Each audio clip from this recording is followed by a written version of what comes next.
जय हिंद दोस्तों। आजकल आप देख रहे हैं कि हर स्टेट में, चाहे वो दिल्ली हो, यूपी हो, बिहार हो, महाराष्ट्र हो, कहीं भी हर जगह देख रहे होंगे कि जो 40 साल पुराना, 50 साल पुराना, 20 साल पुराना लोग बसे हुए हैं, उसको अवैध बताकर बुलडोजर चला दिया जाता है, मकान तोड़ दिया जाता है। अभी हाल ही की बात बता रहा हूँ, दिल्ली के तैमूर नगर में बहुत सारे लोग बसे हुए थे जिनका 40 साल से 50 साल से मकान बना हुआ था, उनको बुलडोजर से गिरा दिया गया। इससे पहले संगम बिहार में बहुत सारे मकानों को तोड़ दिया गया जो 30 साल, 35 साल, 20 साल से वहाँ पे बसे हुए थे। इसके अलावा उत्तर प्रदेश में आपने कई जिलों में देखा होगा, आए दिन सोशल मीडिया पर, न्यूज में आपको देखने को मिल जाता है। इसी प्रकार से हर शहर में, हर स्टेट में लगभग अभी ऐसा चल रहा है कि पुराने पुराने जो 30 साल, 40 साल से, उनका भी मकान को बख्शा नहीं जा रहा है। कारण क्या है? देखिए, बहुत सारे वीडियोज आप देखे होंगे और बहुत सारे कानून भी आपने पढ़ा होगा या फिर किसी से सुना होगा कि लिमिटेशन एक्ट में यह प्रावधान है कि किसी के जमीन पर, कोई भी मकान पर, मतलब कोई भी जमीन है, कोई भी जगह है जहां पे बिना रोक टोक के आप 12 साल तक रह जाते हैं, तो फिर आपको कोई भी गिरा नहीं सकता, वहां से हटा नहीं सकता। आप उसका मालिकाना हक का दावा कर सकते हैं, मतलब कि आप उस जमीन का, उस प्रॉपर्टी का, उस जगह का मालिक हो जाते हैं अगर बिना रोक टोक के आप 12 साल उस प्रॉपर्टी पर रह जाते हैं। तो ये प्राइवेट जमीन के मामले में है, किसी निजी जमीन के मामले में। दूसरा क्या है कि आपने ये भी सुना होगा कि सरकारी जमीन पर 25 साल रह जाते हैं या 30 साल रह जाते हैं या 40 साल रह जाते हैं तो आपकी जमीन हो जाती है, आप उस पर दावा कर सकते हैं। इस तरह के भी बहुत सारे वीडियोज आपने देखा होगा। जो मैं आपको बता रहा हूँ ये पूरी तरह से फेक है। क्या कहता है नियम, क्या कहता है कानून, आपको सरकारी जमीन के मामले में और प्राइवेट जमीन के मामले में कितना दिन कब्जा रहने के बाद आप उसके मालिक हो सकते हैं या फिर दावा कर सकते हैं, आपके मकान पर बुलडोजर नहीं चलेगा, आप उसका मालिकाना हक प्राप्त कर लेते हैं, कैसे करते हैं। आप पूरे वीडियो में बने रहेंगे तभी सारी बात आपको समझ में आएगी। लिमिटेशन एक्ट 1963 में बहुत सारी चीजें कही गई है, बहुत सारी चीजें हैं जो संक्षेप में बता रहा हूं आपको। देखिए, कोई भी, किसी व्यक्ति का एक निजी जमीन, प्राइवेट जमीन है, उसका कोई व्यक्ति मालिक है और वहां पर आपने झोपड़ी बनाकर रहना स्टार्ट कर दिया, किसी प्रकार का कब्जा करके आप रहना स्टार्ट कर दिया, वहां पर रह रहे हैं, उस जगह पर आपने अपना आईडी बना लिया, बिजली बिल हो, आधार कार्ड हो, आपका वोटर आई कार्ड हो, टेलीफोन का बिल हो, किसी प्रकार का एनपीआर का पर्ची हो आपके पास, और भी बहुत सारे डॉक्यूमेंट्स मान्य। अगर कोई 2 डॉक्यूमेंट्स आप बना लेते हैं और बिना रोक टोक के 12 साल रह जाते हैं। बिना रोक टोक का मतलब हुआ कि उस जमीन पर कोई दावा करने वाला न हो। आपको इन 12 सालों में जो आप प्रूफ करेंगे डॉक्यूमेंट्स के आधार पर, इन 12 सालों में कोई रोकने टोकने नहीं आया हो, आपको ये नहीं कहने आया हो कि ये जमीन मेरी है, आपको खाली करना पड़ेगा, या फिर उसने कहीं पे लिखित रूप से कंप्लेन नहीं किया हो, चाहे वो पुलिस चौकी में हो, चाहे थाना में हो, चाहे कोर्ट में हो, चाहे एसडीएम कोर्ट में हो, कहीं भी लिखित रूप से उसने आपका कंप्लेन नहीं किया है, उसके पास ये प्रूफ नहीं है कि उसने कंप्लेन किया है, तो फिर 12 साल होने के बाद डॉक्यूमेंट्स के आधार पर आप साबित करते हैं कि ये 12 साल पुराना मोड़ा डॉक्यूमेंट्स है, 12 साल से मैं यहाँ रह रहा हूँ, तो फिर मालिकाना हक के लिए आप दावा कर सकते हैं। एक तरह से मालिक आप हो ही जाते हैं, क्योंकि उसके बाद अगर जमीन मालिक आता है आपका 13वें साल, 14वें साल या 20वें साल में, तो आप कह सकते हैं ये जमीन मेरी है, मैं यहाँ से नहीं हटाऊंगा क्योंकि इस पर 12 साल से मैं बिना रोक टोक के रह रहा हूँ। ये लिमिटेशन है, उसको बता सकते हैं। तो क्या करेगा वो व्यक्ति? कोर्ट जाएगा। अब कोर्ट आपको जाने की आवश्यकता नहीं है, कोर्ट वो व्यक्ति जाएगा जिसकी जमीन है, जो दावा करेगा बाद में आकर, और वहां आपको साबित करना पड़ता है कि आप 12 साल से ज्यादा दिन से यहाँ रह रहे हैं, तो फिर क्या है, कोर्ट मालिकाना हक आपको दे सकता है। अगर बिना रोक टोक के आप वहां रह रहे हैं तो आपका जितना दूर में घर है, जितना दूर में आपने कब्जा कर रखा है, वो जमीन या फिर जिस प्रॉपर्टी पर आप रह रहे हैं वो प्रॉपर्टी आपको दिया जा सकता है। यहाँ पर फिर से मैं आपको बता देना चाह रहा हूँ, बिना रोक टोक, जैसे कि आप रह रहे हैं, अगर बीच में कोई व्यक्ति, चाहे पुलिस चौकी में हो, चाहे पुलिस थाना में हो, चाहे कहीं भी, एक आवेदन भी दे रखा है कि मेरे जमीन पर कब्जा करके इसने घर बना रखा है, ये खाली नहीं कर रहा है, मैं खाली करने के प्रयास कर रहा हूँ, या फिर किसी प्रकार का कहीं कंप्लेन दे रखा है, या फिर कोर्ट में मामला चल रहा है, किसी भी प्रकार का लिखित अगर उसके पास कोई भी एक भी प्रूफ है, तो फिर वो रोक टोक में आ जाता है। फिर बिना रोक टोक का नहीं हुआ, मतलब कोई ना कोई इसका मालिक है और दावा कर रहा है, आप जबरदस्ती कब्जा करके वहां रह रहे हैं, आप खाली नहीं कर रहे हैं। इस परिस्थिति में कोर्ट में वो व्यक्ति चला जाएगा तो जबरन खाली कराने का भी आदेश दिया जा सकता है, और इसके अलावा प्रशासन के द्वारा भी खाली कराने का आदेश दिया जा सकता है। ये समझिए बिना रोक टोक। आप समझिए बिना रोक टोक होता क्या है। अब इसमें यह भी बता दे रहा हूँ कि आप 12, 13, 15 साल से रह भी रहे हैं, आपके पास प्रूफ भी है, लेकिन कोई दबंग व्यक्ति आता है, बोलता है मेरा जमीन, आपको जबरदस्ती खाली कराता है, जबरदस्ती वहां से उजाड़ने का प्रयास करता है, आपका घर तोड़ने का प्रयास करता है। इस परिस्थिति में आप कोर्ट जा सकते हैं, स्टे ले सकते हैं। इससे क्या है कि आपका घर कोई हटा नहीं सकता है, गिरा नहीं सकता है, आपको वहां से खाली नहीं करा सकता है। और जो व्यक्ति दावा कर रहा है उसको प्रूफ करना पड़ेगा कि उसकी जमीन है या नहीं। वो प्रूफ करेगा, अगर प्रूफ हो जाता है तो फिर प्रूफ करना पड़ेगा कि 12, 13 साल, 15 साल में इसको आपने उजाड़ने क्यों नहीं आया, हटाने क्यों नहीं आया। तो इस आधार पर मालिकाना हक आप ही का बनेगा, कोई दिक्कत नहीं आएगी। और ऐसे कई मामले का जजमेंट भी है। अब आते हैं सरकारी जमीन पर कि 40 साल 30 साल से है तो उसको क्यों तोड़ा जा रहा है, उसको क्यों हटाया जा रहा है। तो आपको बता दूं कि ये जितने भी बताया जाता है कि आप 20 साल से 30 साल से 50 साल से सरकारी जमीन पर है तो उस पर मालिकाना हक आपका हो जाता है। लेकिन मैं आपको बता दूं कि कानून कहता है कि किसी भी सरकारी जमीन पर, चाहे वो रेलवे का हो, चाहे वो वन विभाग का हो, चाहे वो ग्राम पंचायत का हो, स्टेट गवर्नमेंट का हो, सेंट्रल गवर्नमेंट, किसी भी प्रकार का गवर्नमेंट के अंडर में जमीन है, कोई डिपार्टमेंट का है, तो सरकारी विभाग के जमीन पर आप कब्जा करके घर बना रखे हैं, वहां पे 12 साल 15 साल 20 साल की बात नहीं कर रहा हूं,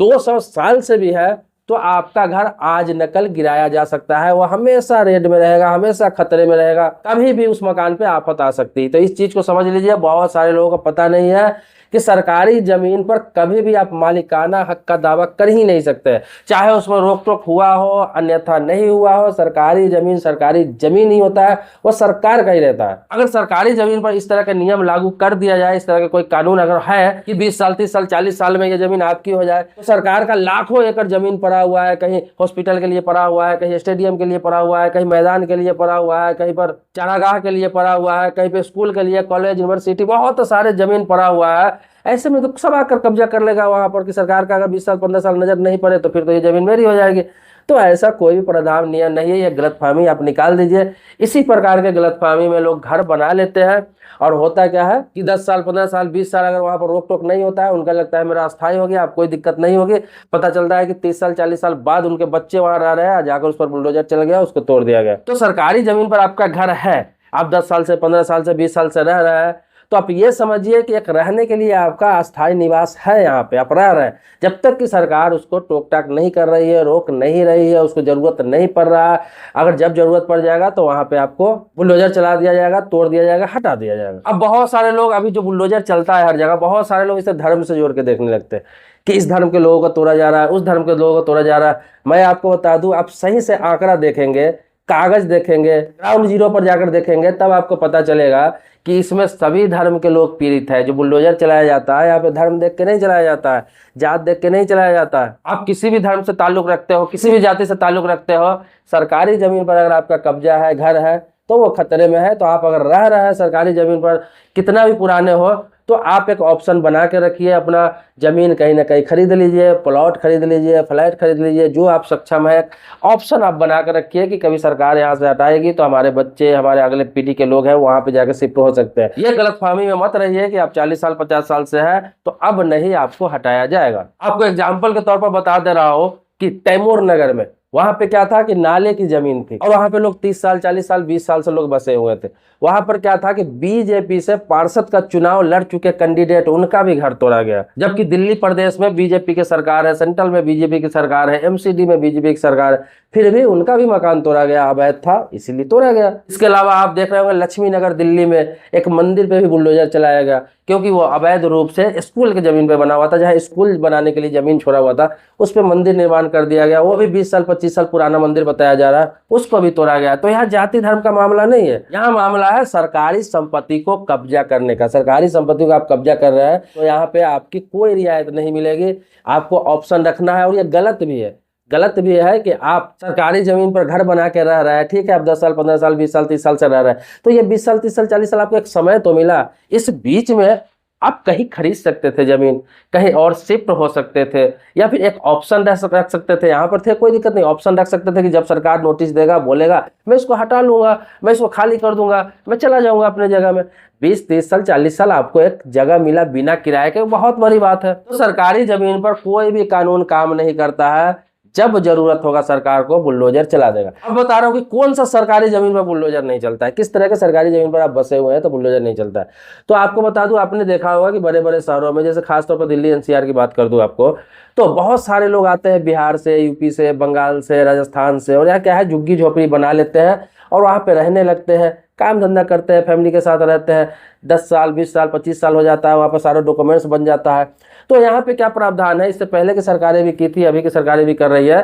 कि उसको जब हटाते हैं तो उसको क्या करते हैं, उनका अगर डॉक्यूमेंट्स बना हुआ है, राशन कार्ड है, वोटर आई कार्ड है, आधार कार्ड है, बिजली कनेक्शन है, सारा चीज प्रूफ वगैरह रहता है, तो उनको कहीं ना कहीं और पुनर्वास योजना के तहत उन्हें बसा दिया जाता है। उन्हें कहीं फ्लैट एक दे दिया जाता है, जो जनता फ्लैट सरकार की तरफ से बनाया जा रहा है, एक फ्लैट दे दिया जाता है एक फैमिली को, या फिर कहीं पे प्लॉट उनको ऐसी जगह पे अलॉट किया जाता है जहां सरकार का बेकार जमीन पड़ा हुआ है, जो यूज में नहीं आ रहा है, तो वहां कॉलोनी बसा के उनको प्लॉट अलॉट कर दिया जाता है। जो जमीन सरकार के इस्तेमाल का नहीं रहता है और वहाँ पे क्या होता है, प्लॉट अलॉट कर दिया जाता है, तो वहाँ पे कॉलोनी बसा दिया जाता है, वहाँ पे भी अच्छा सिस्टम हो जाता है, बाद में सारी चीज़ दे दिए जाते हैं सरकार की तरफ से, स्कूल हो, हॉस्पिटल हो, सारी सुविधाएं वहाँ पे उपलब्ध करा दी जाती है, तो दिक्कत नहीं होता है। तो ऐसे अगर अलॉटमेंट में आपको किसी सरकारी जमीन में कहीं पर सरकार ने अलॉट कर रखा है, आपको पर्ची दे रखा है वहाँ पर कि इतना जमीन आपको अलॉट किया गया है, इस जमीन पे आप घर बना सकते हैं, या फिर ये फ्लैट अलॉट कर दिया गया है, इस फ्लैट में आप रह सकते हैं, तो अलॉटमेंट का अगर सरकार की तरफ से दिया हुआ है लेटर, तो फिर कोई दिक्कत नहीं है, सरकार उसको कभी नहीं हटाएगी। कभी भविष्य में जरूरत भी पड़ा किसी पीढ़ी में 50 साल 100 साल बाद हटाने की, तो फिर उसके बदले कहीं ना कहीं और जमीन देगी, या फिर उसके बदले आपको मुआवजा देगी, लेकिन ऐसे ही नहीं हटाएगी। तो ये होता है अलॉटमेंट का एक फायदा होता है, जिसको अलॉटमेंट है उसे नहीं हटाया जा सकता। लेकिन सीधा जाकर सरकारी जमीन में आप घर बना लिए हो, या फिर सरकारी जमीन को किसी बिल्डर द्वारा किसी को बेच दिया गया निजी जमीन बता के, तो ऐसे भी लोगों के साथ धोखा होता है, तो उस पर भी बुलडोजर चला दिया जाता है। आप जानते हैं कि मैं वीडियो में जानकारी के साथ साथ आपको अवेयर भी करता रहता हूं, तो मैं आपको फिर से कहना चाहूंगा कि कहीं भी गवर्नमेंट के जमीन पर, चाहे रेलवे का हो, वन विभाग का हो, किसी सरकारी विभाग का, किसी प्रकार का, अगर आपको पता है कि ये जमीन सरकार की है, अगर आपका वहाँ घर भले ही 50 साल से भी है, तो एक ऑप्शन अपने पास जरूर रखिए, क्योंकि अभी सिस्टम क्या है कि कभी भी आपके पास नोटिस आ सकता है, आपको महीने 2 महीने के अंदर में घर गिरा दिया जाएगा। तो ऑप्शन एक रखिए, क्योंकि उतना 50 साल 40 साल या 30 साल आप रह गए बिना पैसे के, बिना किराए दिए हुए, वही बहुत बड़ी बात है। और इतने समय में कहीं ना कहीं आपको एक साधन उपलब्ध करके रखना चाहिए, ताकि आपको कभी ऐसा नौबत आए तो आपको शिफ्ट होने में आसानी हो। आपको ये नहीं लगे कि मेरा घर तोड़ा जा रहा है, आपको ये लगे कि चलो 30 साल 40 साल कम से कम मुफ्त में तो मैं यहाँ पे रहा, सरकार ने इतनी तो रियायत दी, अब सरकार को जरूरत पड़ गया तो मुझे हटा रही है। और बहुत सारे शहरों में ये भी आप देख रहे होंगे कि खुद की निजी जमीन भी है, खुद का मकान भी है, और उसको भी नगर निगम द्वारा, नगर पालिका द्वारा क्या होता है, उसको बुलडोजर चला दिया जाता है, उसको तोड़ने का आदेश दे दिया जाता है, नोटिस चिपका दिया जाता है। उसमें क्या कारण? उसका कारण यह है कि आप अगर कहीं पे मकान बना रहे हैं बड़ा क्षेत्र में, जैसे दिल्ली जैसे शहरों में क्या नियम है कि 100 गज से ऊपर में आप मकान बना रहे हैं तो आपको नक्शा पास करवाना है एमसीडी से। तो इसी प्रकार से सभी शहरों का अलग अलग नियम है, जो वहाँ के नगर पालिका या नगर निगम का जो नियम है, रूल्स को, वो आप देख लेंगे। और उससे ज़्यादा क्षेत्र में अगर मकान बना रहा है तो आप नक्शा पास करके बनवाएं, क्योंकि जब आपने ज़मीन में खर्च किया है पैसे, जब आप मकान बनाएंगे तो उसमें लाखों में खर्च करेंगे, 10 लाख 20 लाख 50 लाख 1 करोड़,